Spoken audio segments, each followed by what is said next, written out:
Dans la vidéo précédente, nous avons montré comment l'utilisation massive des tests avait permis de faire croire à une pandémie et à des vagues épidémiques, même lorsqu'il n'y a pas de malades. Nous avons vu que les résultats de tests Covid-19 n'ont absolument aucun rapport avec aucune maladie connue. C'est simple, selon les résultats statistiques de ces tests, le SARS-CoV-2 n'est même pas un pathogène. La deuxième phase, et pas la moindre, de cette escroquerie est l'enregistrement par les hôpitaux et les médecins des fameux malades Covid-19. Nous l'avons décortiqué dans le livre Covid-19, ce que révèlent les chiffres officiels avec Jean-Luc Bozek. Il s'agit de comprendre comment ont été enregistrés tous ces malades. Dès le début de la crise, j'ai été effaré par la vitesse avec laquelle les statistiques Covid-19 sont montées pour alimenter tout un tas de tableaux de bord partout sur Internet. Ces derniers ont joué un rôle crucial dans la panique engendrée par les médias et l'endoctrinement des politiques et des masses derrière. Tout statisticien est confronté par la difficulté extrême qu'il y a lorsqu'on essaye de faire remonter de la donnée. Ici, tout s'est passé comme par enchantement, en fait, tout était prêt depuis longtemps. Une statistique, c'est d'abord un comptage. Il faut compter quelque chose pour obtenir une statistique, et cela nécessite deux éléments.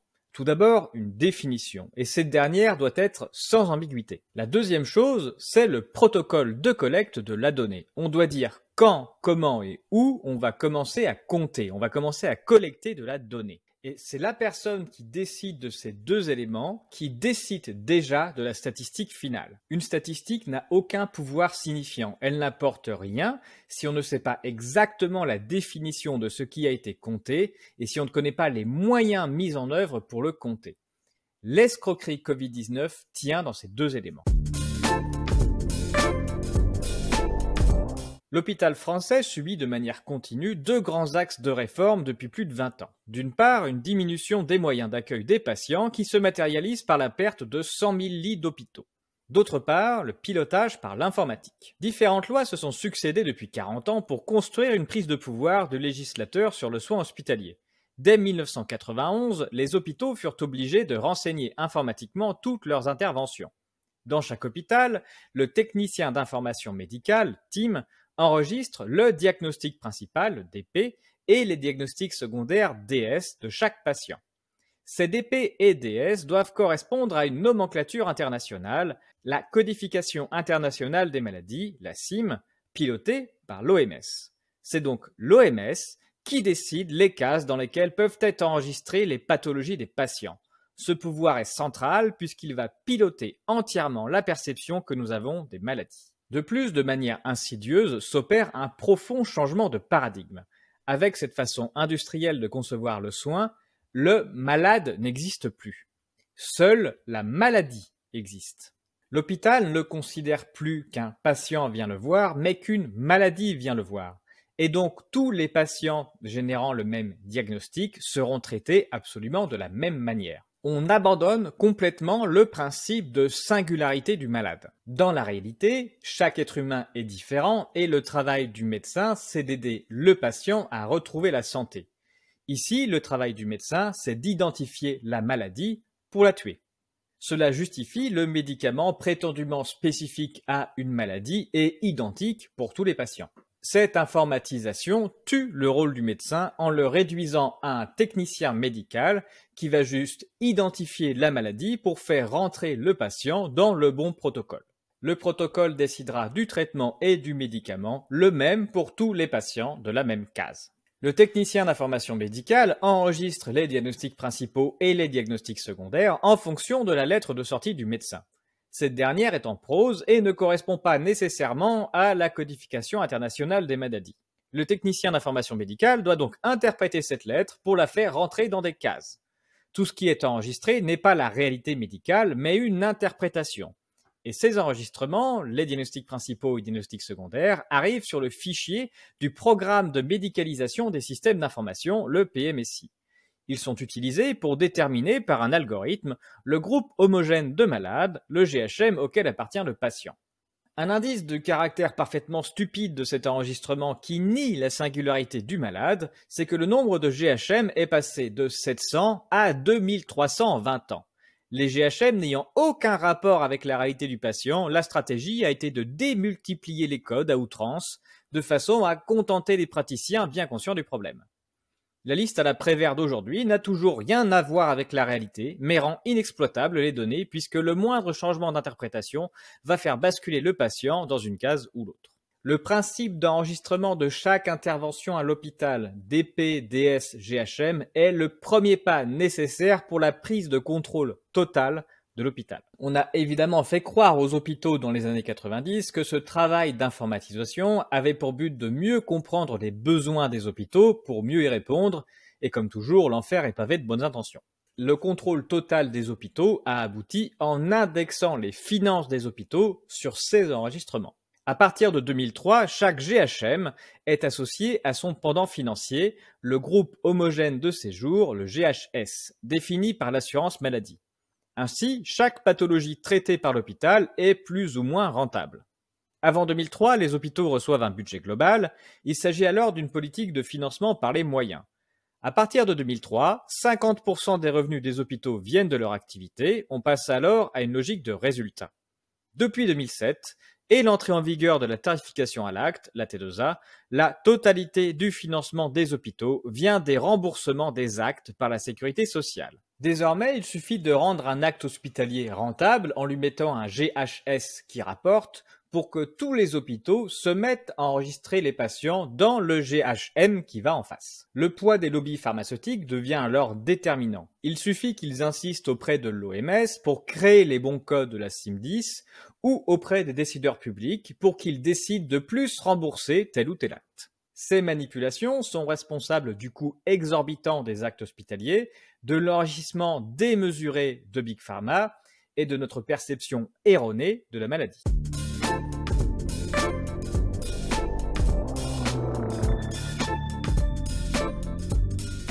En 2009 a eu la pseudo-pandémie H1N1. Le Sénat français a fait lumière sur cette escroquerie en 2010 dans un rapport très détaillé.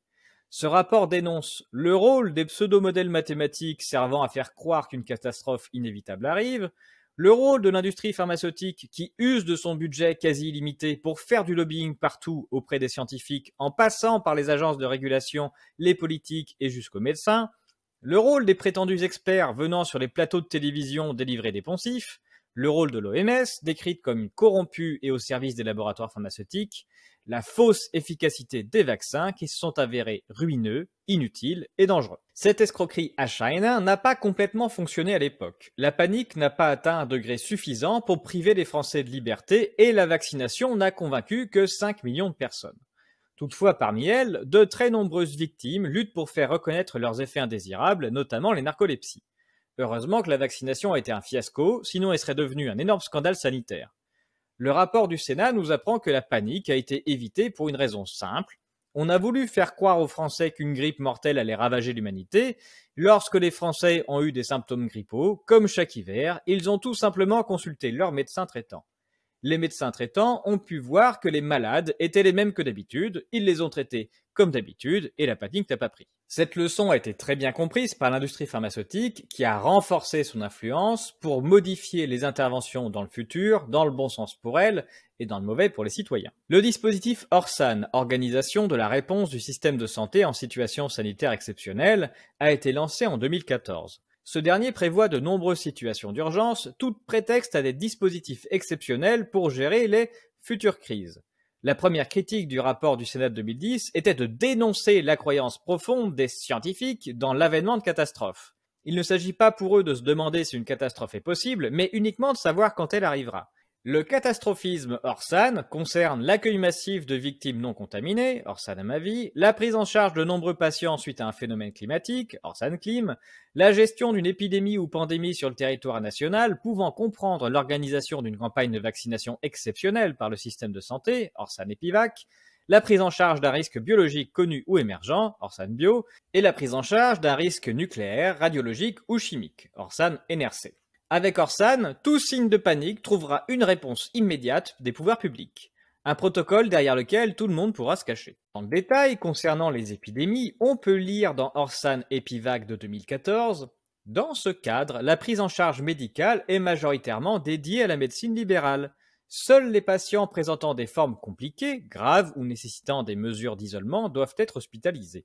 Ainsi, lorsqu'une personne est malade, elle consulte son médecin traitant. Les leçons de l'escroquerie H1N1 ont été tirées pour éviter la panique. On note toutefois la main des lobbies pharmaceutiques quand on voit que sont déjà prévus les efforts pour une vaccination de toute la population, alors que le rapport du Sénat a démontré que c'était parfaitement inefficace. Le plan Orsan est déclenché dès l'hiver 2014-2015. Il fait très froid et de nombreuses personnes âgées décèdent dans les couloirs des hôpitaux. La ministre Marisol Touraine est mise en difficulté.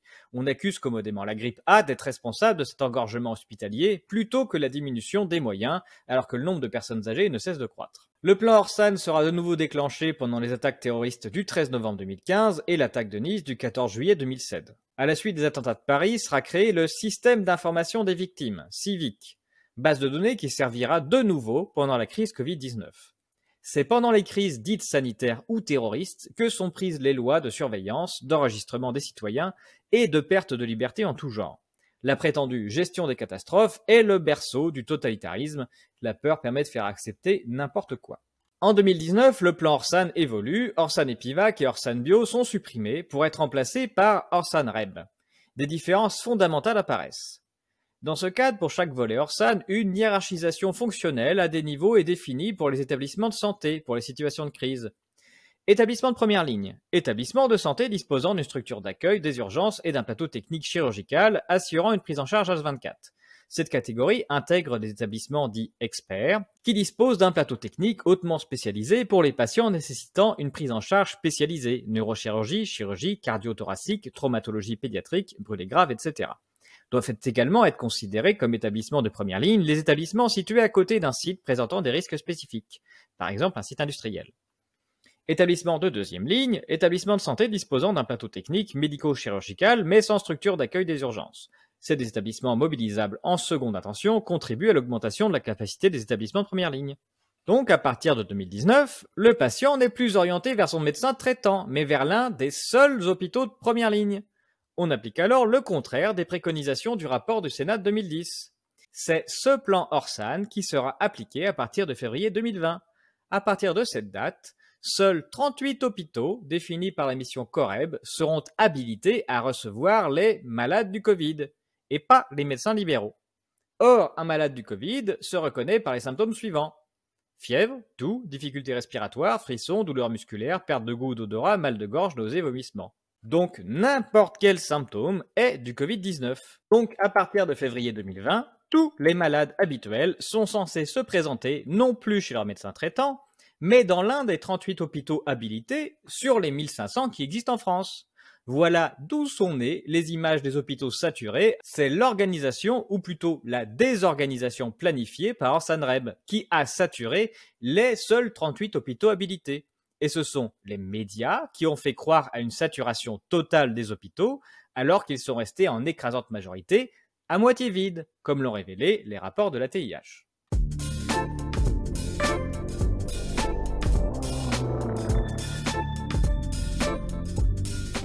La codification internationale des maladies est organisée par chapitres. Par exemple, le chapitre 2 est le chapitre des tumeurs, au sein desquels se trouvent des blocs. Par exemple, au sein du chapitre 2, C01, tumeurs malignes de la base de la langue. Dès le 31 janvier 2020, un nouveau code d'urgence, U07, a été mis en place par l'OMS pour mesurer, soi-disant, le nombre de patients considérés atteints du fameux Covid-19. Ce code d'urgence est une première et c'est le socle sur lequel repose tout le comptage Covid-19 à l'hôpital. On a U0710, Covid confirmé. Cas clinique, infection respiratoire aiguë ou détresse respiratoire selon les critères SPF, confirmés par la biologie. U0711, Covid-19 non confirmé. Cas clinique, infection respiratoire aiguë ou détresse respiratoire selon les critères SPF, non confirmés par la biologie. Cas possible, symptomatique ou probable, critères selon SPF.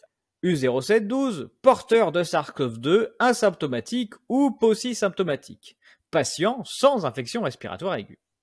U0713, autres examens et mise en observation en lien avec l'épidémie de Covid-19, personne contact, personne co-exposée, cas possible secondairement infirmé. Donc dès le départ, toute personne avec ou sans symptômes, avec ou sans test positif, test dont nous avons montré l'absurdité précédemment, peut rentrer dans la case Covid-19. Et d'autres codes sont venus enrichir cette soupe en octobre 2020. U089, antécédent personnel de Covid-19, sans précision.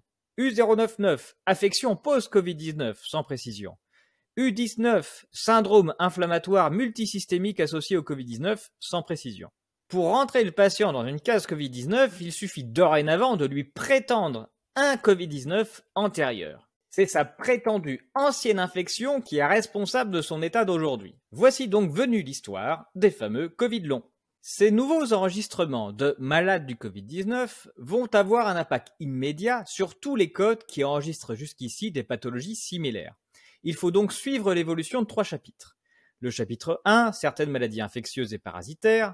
Le chapitre 10, les maladies de l'appareil respiratoire. Et le chapitre 22, les codes d'utilisation particulière, dans lequel on va retrouver les fameux codes Covid-19. Comme l'ont montré les rapports de la TIH, la crise Covid-19 n'a pas du tout augmenté le nombre de passages à l'hôpital, mais au contraire l'a fait chuter.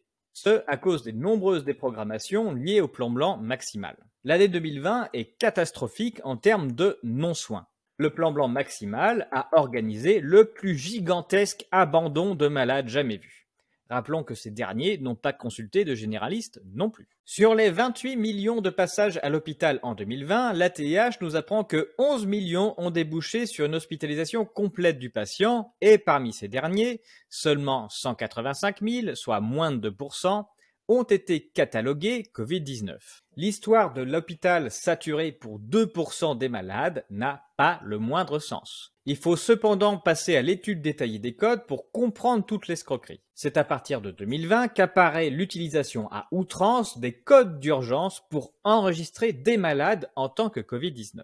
On peut voir sur ce graphique les malades de l'appareil respiratoire en orange, les maladies infectieuses et parasitaires en bleu de ces dernières années, et les codes d'utilisation particulière, notamment le fameux code Covid-19. On voit que depuis 2020, il n'y a pas du tout plus de malades que d'habitude. On voit nettement l'effondrement simultané du nombre de malades auparavant enregistrés dans les maladies de l'appareil respiratoire ou dans les maladies infectieuses et parasitaires.